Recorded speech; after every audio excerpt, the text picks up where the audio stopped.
What's up guys, Humphrey here. So what is Cardano? Cardano right now is the 7th largest cryptocurrency by market cap, and it's one of the biggest contenders for being the top altcoin out there alongside Ripple. Cardano ADA is a new blockchain cryptocurrency that was started in 2017 that seeks to be generation 3 of all cryptocurrencies. In today's video, we're gonna go over what Cardano is, the main features that differentiate Cardano from Bitcoin and Ethereum, as well as my thoughts on the price of Cardano, where to buy Cardano, and also any factors you might consider when investing in Cardano. Before we start, only a small percentage of my viewers are actually subscribed, so if you do end up enjoying this content, make sure to subscribe. It's free and you can always change your mind. So number one, what is Cardano? Earlier I said that Cardano was the 3rd generation of cryptocurrencies, or crypto 3.0. Now 3.0 also happens to be my high school GPA. Let's just say I spent a little bit too much time playing video games and listening to Weezer back in the day. So crypto 1.0 is Bitcoin. It's basically a store of value, or a digital gold, if you will. Most people have a pretty easy time understanding crypto 1.0 because it's really straightforward. Crypto 2.0 is when it gets a little bit more confusing with smart contracts and Ethereum. If you don't know how Ethereum or smart contracts work, I do have a video on that that'll link right up here and also in the description below if you'd like to check that out after this video. But here's the thing, crypto 1.0 and crypto 2.0, according to Cardano fans, is actually quite inefficient.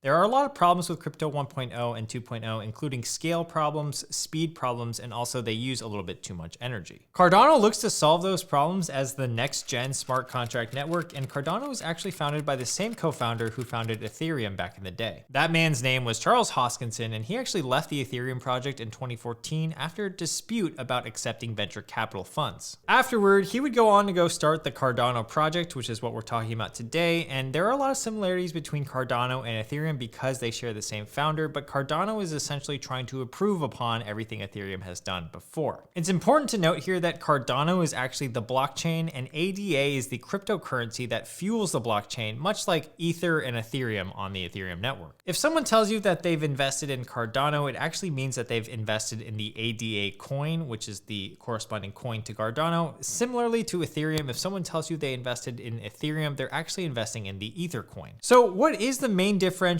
feature between Cardano and Bitcoin and Ethereum? And the main thing that we need to keep in mind when talking about the main differentiating feature is basically how are these coins created? In both Bitcoin and Ethereum, they use what's called a proof of work model, and this is the biggest differentiating feature right here. Bitcoin and Ethereum have miners, and those miners are basically helping solve transactions and validate transactions on the Bitcoin and Ethereum network, and as a result, they're getting rewarded in Bitcoin or Ethereum. The Cardano model actually operates on a model called proof of stake, which is completely different than proof of work, and actually Investopedia has a great definition on proof of stake that could sum it up way better than I could, but basically it says that the proof of stake concept states that a person can mine or validate block transactions according to how many coins they hold. That means the more coins owned by a miner, the more mining power that they have. So the more Cardano that you hold, the more of a chance that you actually have to mine Cardano, the actual currency itself. And that is the entire concept of proof of stake. You actually have a stake in what's going on in the Cardano world. So think of it like this. Proof of work is like working for somebody else. And at the end of the day, you're getting your wage, but you don't really care about the business. Let's say you worked at a pet supplies factory and you were making hamster wheels on the production line every single day. Well, you don't really care how well the hamster wheels sell or if the production line actually goes down. You just care that you're there, you're clocking in, you're clocking out, and you're getting paid. Proof of stake, on the other hand, is something completely different. You have a vested interest in the company now. Let's pretend that you really love coffee and you're the VP of, say, Starbucks. Well, Starbucks offers you an equity package, and all of a sudden, you really care about how well Starbucks does this quarter. You want Starbucks to do really well because if it does well, that means your outcomes are going to be a lot better, and this is analogous to proof of stake. You now have a stake, or you're a stakeholder in the success of Starbucks. So instead of being a zero-sum game like the proof of work model might do, the proof of stake model actually causes people to come together for the common good of the project. The other great benefit of proof of stake is that it's actually more efficient in terms of energy and also fees. For example, let me pull up txstreet.com right here, and this is currently how Bitcoin and Ethereum transactions are being added to the blockchain and visualized in a really fun way. Each of these little South Park people are pending transactions that are waiting to be added to the block. When the transactions are added to the block and the block eventually moves, the fees are paid and then the transactions are verified. You'll notice that Bitcoin doesn't really move that often. The last block was about 5 minutes ago, but sometimes that number can actually get up to 15 minutes. Now with Ethereum, it moves way faster, but there's still a median fee involved with both Ethereum and Bitcoin. Ethereum is expensive for gas fees. As it scales and the price of Ethereum goes up, the amount of fees actually get bigger and bigger to do the same amount of transactions as before. According to this article by Nasdaq.com, Cardano actually has way faster transaction speeds than any other network and has a potential to do up to 1 million transactions per second in the future. So that's one of the benefits of Cardano as well. It has a really high potential upper limit on how many transactions it can handle compared to Bitcoin and Ethereum 1.0, which handle transactions pretty slowly. Okay, so now that we know roughly what Cardano is aiming to do, let's go over the differences between Bitcoin, Ethereum, and Cardano. First, let's talk about the supply. So ADA or Cardano has a max amount of tokens it can ever be created, which is 45 billion. And as of right now, there are 31.9 billion tokens in circulation. Bitcoin has a maximum supply of 21.5 million Bitcoins that can ever be created, with currently about 18.9 million Bitcoins in circulation.